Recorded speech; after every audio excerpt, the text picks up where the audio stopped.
Hey, it's been a long time coming. I've been working on this minor aspect presentation for a while now. Just really wanted to get it right because it gets really granular when we start to talk about minor aspects. Please check out any of the other videos where I talk about the major aspects, and I have another video where I start to talk about aspects between individuals, such as synastry, aspects between people that you're in relationships with or people that are important to you. So let's jump into this. So just as a disclaimer, I cannot interpret now because minor aspects are so granular.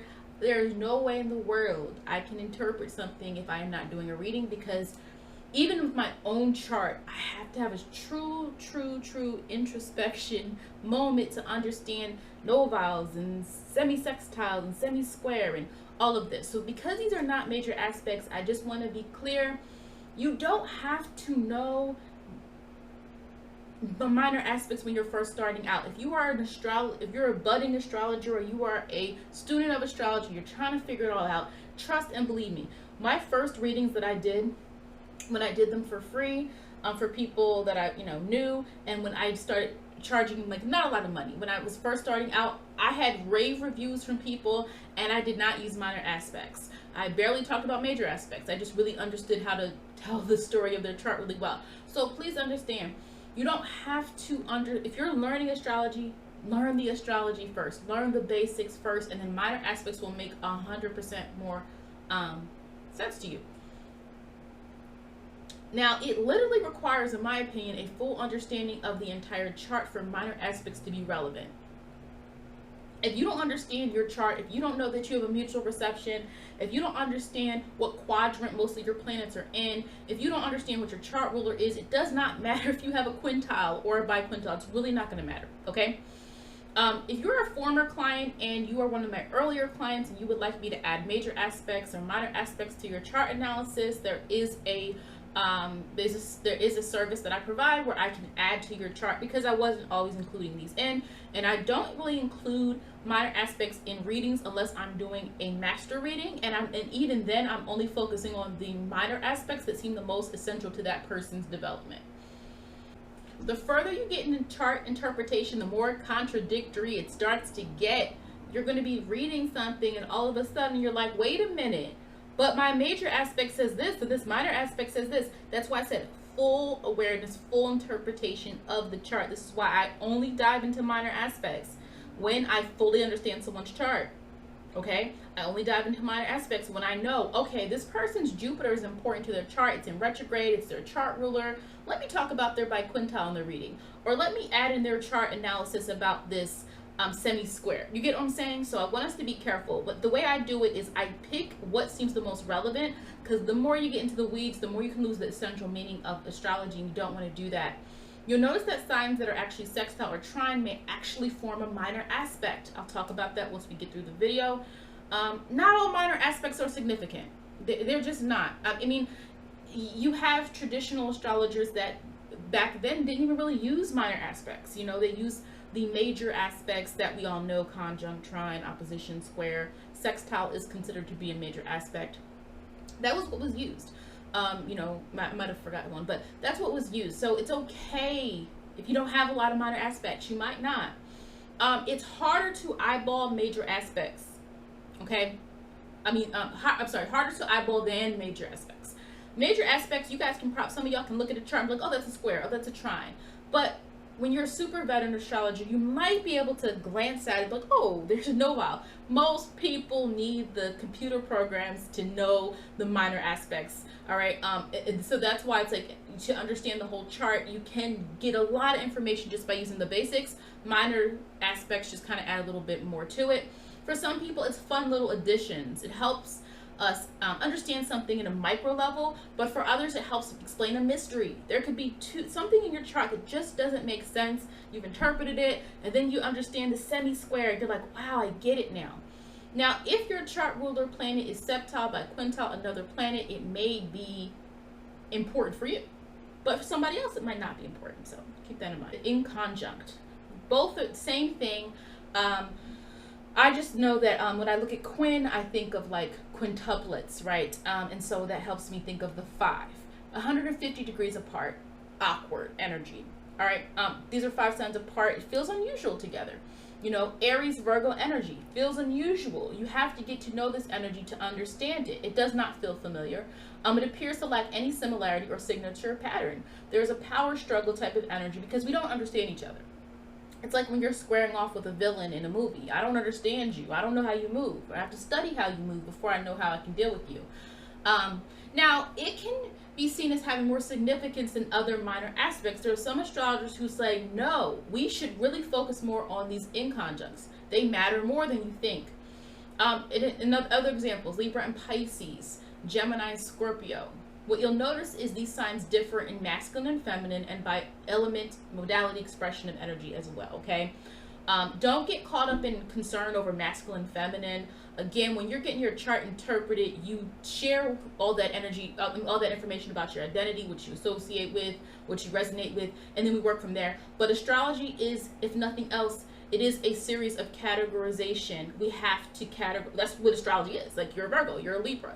So don't get caught up in the terms masculine, feminine. It's okay. My sun is feminine. My moon is masculine. It's really not a big deal. It all has to do with the expression of energy. We have to call it something, okay?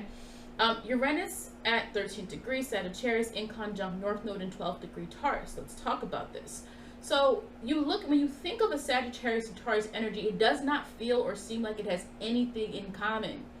Taurus is about practicality, predictability, being comfortable in its own sense of being, in what it has built up, right? Not really straying that much from what it knows and what feels, and it gives them a sense of security. Sag wants to take on the world. Sag wants to think worldly and think in a more vast, broad way.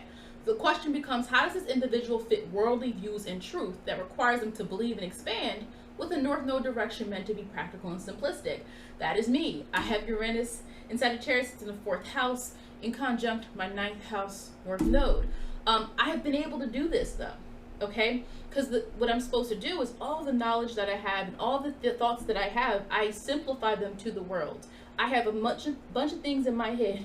I have a bunch of things that I know and understand, but my goal is to simplify them, make them practical, make them something that people can live by through my North Node in Taurus. So that's my job, is to simplify the stuff that seems a little bit complex, it seems a bit jumbled up, to take the experiences that I have and package it up in a way in which to help people move in a different direction. What also helps me is, as we know, the 9th house is associated with Sagittarius energy, so that does, I do have help there, right, in that regard. Let's give an example of a famous person, Marilyn Monroe. She had her Mars at 20th degree in Pisces, Quincunx, sorry if I keep pronouncing that, Quincunx, Neptune at 22 degrees in Leo.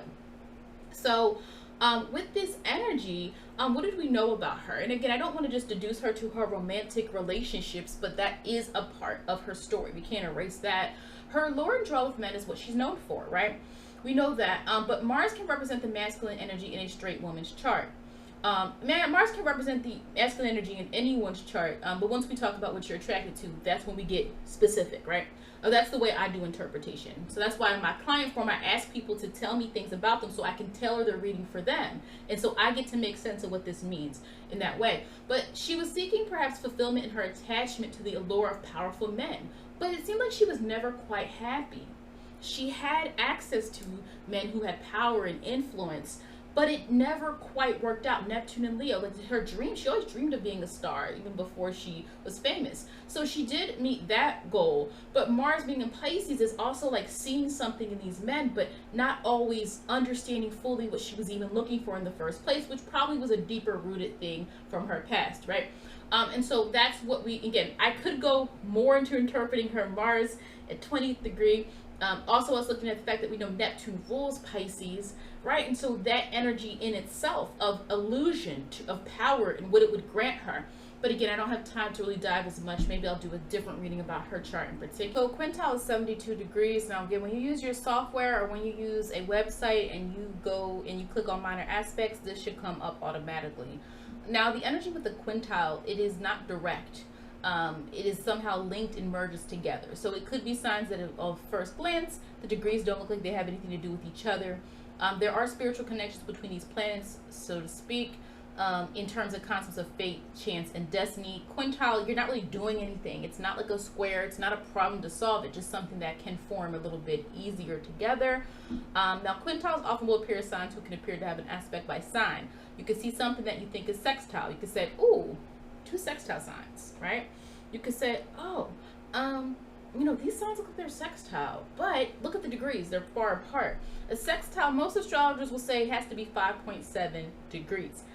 My solution to that, I have to look at the chart, because sometimes there is clear indications of by someone's behavior, someone's experience, that there's a strong sextile, but maybe the sextile is 10 degrees apart, but you still can see through the person's chart themes and through what they've told you that the sextile is relevant. So I do want to be clear on this, that some people will use a wider orb, someone use a tighter orb when it comes to making aspects, but you know, this is just the rules. I'm just telling you, just so you know. Now, for example, might be a Sun in Leo and a Pluto in Libra person. Well, clearly, those signs are usually sextile. But quintile is going to produce a different level here to what this energy truly does together. There's a natural ability for it to feel like a person might be destined in some way. Let's say the Sun in Leo. They're destined to be known and seen for their relationship, or their intensity, or their devotion to their relationship or partnership, or something like that. Now, in theory, because I've seen quintiles be square or sextile. In theory and basic understanding, it's the same modality, square, unless they're opposite signs. We know Virgo squares Sagittarius and Sagittarius and Gemini. Pisces is Virgo's opposite sign, right? So that means that it's the same thing with all the other modalities. Cancer and Capricorn, opposite signs. Cancer squares Libra and Aries, so forth and so forth, through all the other modalities. That means that programs, you might be, if you're a new astrologer or you're new to astrology, if you're looking up astrology and you're getting into aspects, you might look at your chart and be like, oh, this is a square. But then when you go look at your report, you're like, wait a minute, why did they call that a quintile or a semi-sextile or whatever? Past 7.5 or 8, some astrologers don't want to call it a square, okay? So we do have to be careful and understand that the closer something is together, the more of an impact it's supposed to have. Where the farther apart it gets, or when they call it separating, the energy is said to be moving away from each other. My opinion, I know if it's a wide degree, sometimes in people's charts or videos, I will say this is a very wide opposition. This is a very wide conjunct. This is not really a conjunct, but, right, the closer something is, we know the more impact. And if the square is obvious in the person's chart and their experiences, discuss the square, right? If it's obvious by me analyzing someone's chart that square is relevant, even if by degree it doesn't, I would still say it. But let's use Amy Winehouse as an example. As you know, she passed away several years ago, but she's an example. So she's a Virgo sun. Now, square is 90 degrees. Her sun and Jupiter are not making that angle, so this becomes a quintile. Now, because look at how far apart these are. These are too far apart to be considered a square that actually has that tension, but this is how it works. It naturally, remember, if we're looking at the definition of a quintile on the earlier slide, a quintile would be something that naturally fuses together in the way that it's supposed to, or it feels like there's some type of destiny or fate related to it. Now, her life and her legacy has some sort of mystery to it. We think of Jupiter and Sagittarius. It's almost like she was here. She impacted people through her music. She spread that kind of awareness. People who even weren't from, even who weren't from the UK listened to her. Sagittarius, she touched different people from different parts of the world, and then she was gone, right? And it's interesting that her Virgo is at the 21st degree, because that is also related to Sag energy if you use the degree system that myself and other astrologers use from Nicola Stanjovic. So some mystery around, including her being part of the 27 Club. As you know, it's this idea and theory of a lot of entertainers who passed away at 27 years old. She came from a Jewish family, but apparently disliked Hebrew school. She respected her religion, though, but was quoted as saying she cared more about the familial aspect than the actual traditions. I've known a lot of people like that. They were raised within a certain belief system. They respect it because that's what they were born into, but they care more about maintaining ties with their family than being a practicing member of a certain religion. Well, also, her having Jupiter in Sagittarius would, in any way, would open her up to wanting to dabble perhaps in different type of belief systems, different types of ways of thinking and believing. So she probably looked at it also as like, I don't want to limit myself just to one belief just because I was born in this. This is on par with the Virgo sun. The Virgo sun's ability to critique or want to examine everything, even what is told or provided to them by birth. You know, Virgo has that level of being able to look at something and say, is this really what I want for myself? Especially a person who has more of that self-awareness is going to analyze their traits and analyze what they show. And is this really me? Is this who I want to be? Her Jupiter at the 4th degree heightens a traditional sense of respect for family. Right? Even though the Sag energy has to find its own truth, the 4th degree, now again, using the degree system that I use. You don't have to. Some astrologers don't use degrees that much unless they're doing aspect work. And some people don't like working with degrees at all. You can still be valid without degrees, but degrees do give a level of like very specific details. We could call this a square. You could. You could say like her image was at odds with her belief systems. You could call it a square, but when we're going into a chart interpretation, this is literally not a square. Okay? A Bi-Quintile is in the same family, obviously, as a quintile. This heightens, just breaks it down a little bit more. This is more latent. This can be helpful in terms of creative expression. So this is less about the fate part of it is the quintile, but more about the expression, the talents, the ability to alleviate, to use ability to alleviate in issues. So the ability for people to naturally know how to resolve things without necessarily consciously thinking of them can be this Bi-Quintile energy. Whatever, now let me give an example of the moon Bi-Quintile north node. Now if a person has this, whatever they feel naturally good doing is the key to actualizing the north node. It doesn't matter if it's in a different sign or it feels weird or awkward. They can focus the energy on their moon sign. So what is your moon sign energy? And follow that way of embedding that into the way you approach life and the path you are working toward. This can work. Worked for me. I have moon Bi-Quintile north node. I've done some readings for folks who have a similar one as well. Right? The moon is the key here because the moon is one of the primary instinct that you have. Before you know what a north node is, you felt your moon. Right? So the moon, cultivating that energy and then seeing how it lends itself to the north node, kind of combining that in that way. A semi-sextile. So a semi-sextile, of course, is not going to be as obvious or as I guess defining as a sextile for sure, but it can represent merging new insight and information. It's uncertain though. It's not like the sextile, which is a little bit stronger, but it's uncertain energy. It's like meeting someone you feel like you've seen before. I've seen you before, right? This energy can allow itself to be used in a way to support one another. Once these energies have opportunity, they make use of each other at least temporarily. Remember, not as strong as a sextile. But how would you know if it's semi-sextile? How could you possibly see? Now again, each person's chart is different. We got to look at the angles, the house, everything. Like you have to look at everything. But degrees that look similar are close in range to their neighboring sign. So with semi-sextile, you might see Sun in Libra 1st degree, Mercury in Scorpio 2nd degree, Sun in Taurus 29th degree, Saturn in Aries, since Aries is the next sign, 26th degree, Sun in Virgo, semi-sextile, Ceres in Leo. Let me get that degrees up because that was actually one that I have, and you're probably like, well, what's the degree there? Well, my Sun in Virgo is at the 1st degree, and Ceres in Leo is at, so let me pull this up, 2nd degree. Okay, so there you go, 1st and 2nd degree. So let me give an example. The person can embody strong traits of perception and be driven to work hard. They may not always feel at first like they have the capacity to nurture someone else's creative talents. Remember, Ceres. So at first you might not notice that. You have the ability to nurture and cultivate other people's abilities because you could be so stuck trying to work on yourself. But the Ceres component adds to a natural desire to see others shine while giving them pointers or specific advice to make them better. That's what I do. I'm an educator in my field. I'm an educator online. Like I don't say I'm a YouTuber. Like, I mean, some people are famous and they get really caught up in that's the way they make their money. Like people that are very famous and known and make a lot off of that. But I view it more like I'm online educating because that's what I just do in general. And I'm obviously, like to help folks. I know what people can do, that small thing to fix something usually. The Virgo Sun in this case is not a person threatened by the success of their protege. Okay, that's something very important, and this is what I'm talking about with the intensity of interpretation, and that's why I cannot interpret, like I can't go deep unless I'm doing someone's reading. because what I'm saying here is like the Virgo sun person typically is trying to work behind the scenes anyway, right? Virgo is not doing things for the glory, the fame. Now Virgo doesn't want acknowledgement. You better pat that Virgo on the back and say, you did a good job. You carried us through. You did that. Well, you better tell that Virgo that, because right? Virgos are stressing out over stuff. You got to tell them they did a good job if they did. But yeah, I'm the type of person, like, as long as you acknowledge me and give me credit, I'm not threatened by the success of people that I help. Like, you should be doing better. I'm not threatened by that, you know. It's just I give acknowledgement to people that have helped me. I just want people to do the same, right? All right, so a semi-square, also known as an octile, is a 45-degree angle.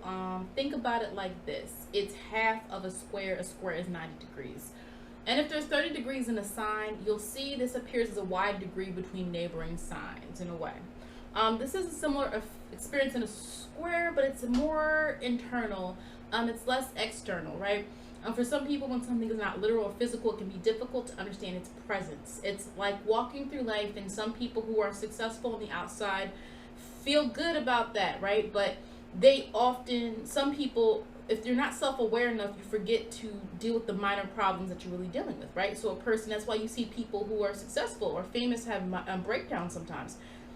There's so much pressure to present and perform that sometimes they're not taking care of their mental health or taking care of other parts of them that require their attention. So it represents decision making, tweaking something that can become a problem. It can represent having to deal with something kind of on your own, because it's not going to necessarily be right there in front of you, but it's more of an internal struggle that can become an issue. An example of what that would look like in a chart is Scorpio ascended at 0 degrees, semi-square Uranus and Sagittarius at 14 degrees. These are neighboring signs, but the degrees are too far apart to be, you know, semi-sextile or anything like that. Venus in Leo at 2nd degree, semi-square midheaven at 18 degrees in Virgo. That's an example as well. See how far apart those degrees are. And again, you would have to look at where the house is as well. Moon in Aries at 8 degrees and Saturn Aquarius at 25 degrees, right? That means these are neighboring signs, but they're far apart, so they're creating this kind of tension between these energy, where signs that are close next to each other already don't quite understand or recognize each other. So once it's farther apart, it becomes even more of a need to really understand something in a more internal level and not just dealing with the external issues that you face. Sesquiquadrate is in the same kind of family as a square or a semi-square. This is tension, something that is not necessarily merging together all that well. This could be another blind spot, so to speak, that doesn't get resolved. This can be unawareness. This tends to occur between same element placements, but at times can be in different element placements, meaning this. You could see this in, if let's say the moon, if his moon was 17, 18 or something like that, but then Mercury is in the next sign, Sagittarius. You could see a sesquiquadrate even in something that's not the same element. That's the point I'm making. Now, let's get into this. So by rule, we know that Cancer and Scorpio are trine signs. They should flow together. They should be able to work well within one another. But at the same time, when we get into chart interpretation and we dig deeper, we see that that might not always be the case. So let's look at Drake's energy here. So these are not in houses that are trining each other. So an example in Drake's chart, Cancer and Scorpio are trine signs usually, but based on degree, they're sesquiquadrate. So one thing I found interesting about this in general is 12 and 24th degree, using the degree system I use. Again, I've done a video on that.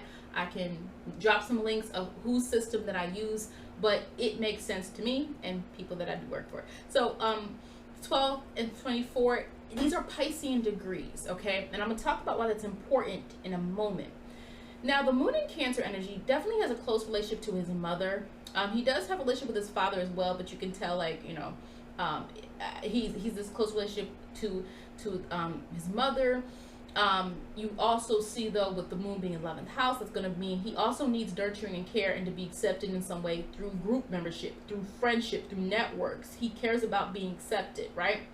Now, he's not going to say that's what he wants. He's a Scorpio man. He's not going to say he needs that. He's just going to receive the love that he gets from his fans and people that are in the industry, whatever the case may be.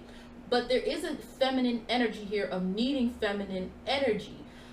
Moon in Cancer, there's always probably for him going to be a woman involved, a woman around in some capacity. However, we know that, you know, Drake doesn't tend to have, at this point, committed relationships.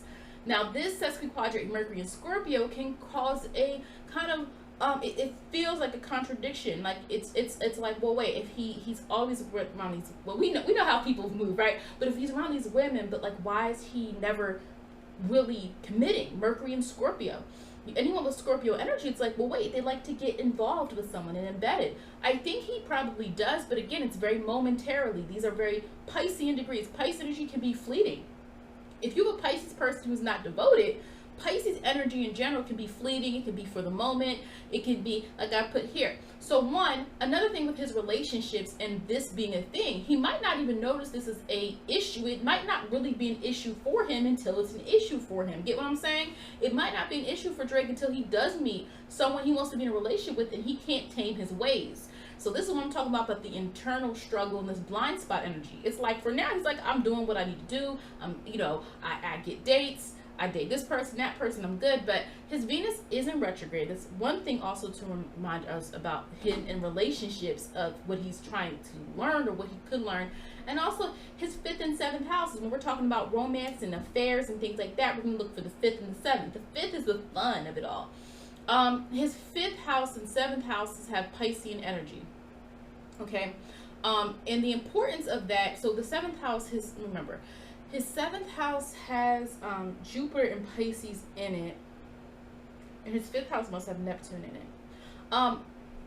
Pisces, when Pisces isn't committed, Pisces energy can be, love is love. We don't need a title. What do we need a title for? We're just here, right? We're here in the moment. You're what I'm thinking of right now. So that is how, again, this is just using this small one, but that is how we can see that manifest in his chart, that even though he's a Scorpio, we see that this energy here, it's like, it can feel like a contradiction, right? Okay, it's, he'll put in his lyrics, okay, he loves women, he loves mama, but not really being committed relationships or actually be able to maintain a relationship that shows commitment. Again, he doesn't have to. He's not tricking anyone, just betraying anyone. That's his life, it's his business, but that's just something to keep in mind. Okay, so a parallel. You would need programs that supports interpreting, noticing a parallel or a contra-parallel. Is it the biggest step in your astrological journey if you're learning how to interpret charts? Absolutely not. Like I said before, you can be really good at understanding the chart, the houses, the planets, the major aspects. You could be really good, and if you study and you take it seriously. But you'll be great when you learn the more intense things, and you'll be a master when you master everything. And I haven't mastered as much as I know. I still need to know more. Like, I always push myself. But anyway, parallel. This occurs when by degree two planets that appear to be unrelated or appear to not be a conjunct can behave like a conjunct. These planets are both moving north or south of the celestial equator. Again, if you don't get this yet, it's cool. You don't have to. I did a lot of readings before I understood parallel, contra-parallel. Now, again, I don't believe, now what I charge is always on par with what my skill level is. I could charge more, obviously, than what I charge for a master reading. But the point I'm trying to make is, like, I'm not negating the importance of study. I'm simply saying some things need to come first. But if you are someone charging money for your services, it should be on par with what you actually know how to do. Because if you don't know what a parallel or contra-parallel is, if you don't know what a semi-sextile is, you're charging $200 a reading, there's a problem there. So let me give an example. So I pulled this up. So this person's chart, there's Jupiter and Saturn. As you can see, look how close these declinations are. Now again, declination is not going to look like a degree. This is what I'm talking about with advanced stuff. Jupiter in Aquarius and Saturn in Scorpio. At first glance, a person would say, well, that's square. But as we know, when we look at a chart, sometimes because of the degrees, Aquarius and Scorpio may not actually be squared. You get what I'm saying? So instead of feeling like a square, these planets may support one another. This person may have some type of impact on society through their ability to really dig deep and understand things more and maintain structure. This person could show us how to maintain our sense of following a certain direction and our intensity, and in order to really devote and divert more energy to the collective of people. Now, contra-parallel. Technically, people may say a parallel and a contra-parallel are major aspects. Okay? Planets that by declination create an opposition-like connection. So this is where it's like, wait, that's not Taurus and Scorpio. Wait, that's not Aries and Libra. How is this an opposition? Contra-parallel.